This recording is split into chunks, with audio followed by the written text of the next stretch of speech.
संतनगरी शेगाव येथे श्री संत गजानन महाराज संस्थान दररोज हजारो भाविकांना मोफत महाप्रसाद देत असतो। विशेष म्हणजे हा महाप्रसाद सौर ऊर्जा आणि स्टीम बॉयलरवर तयार होत असल्याने गॅस टंचाईचा संस्थानावर कोणताही परिणाम होत नाही।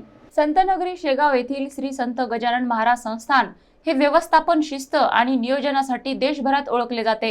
येथे दररोज हजारो भाविकांना संस्थानाच्या वतीने मोफत महाप्रसाद दिला जातो।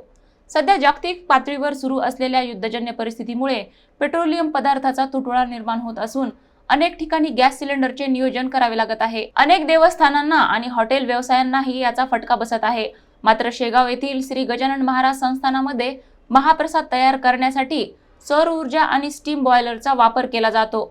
त्यामुळे गॅस सिलेंडरवर अवलंबून राहावे लागत नाही आणि महाप्रसादाची व्यवस्था सुरळीतपणे सुरू राहते। संस्थानाच्या शिस्त, स्वच्छता आणि नम्रता या त्रिसूत्रीमुळे भाविकांना उत्तम सुविधा मिळत असून संस्थानाचे हे दूरदृष्टीपूर्ण नियोजन पुन्हा एकदा चर्चेत आले आहे।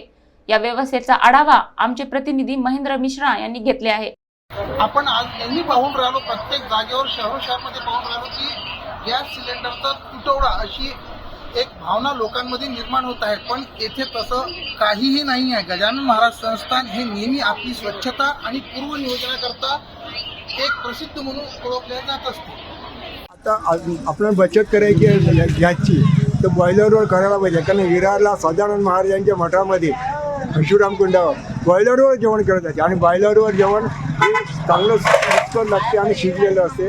आणि इकडे ही सिस्टीम आहे बॉयलरचं की आता ह्याच्यापुढे देवस्थानामध्ये प्रसाद बनवतात, तिकडे बॉयलर हा वापरलाच पाहिजे, म्हणजे एवढा बचत होईल गॅस।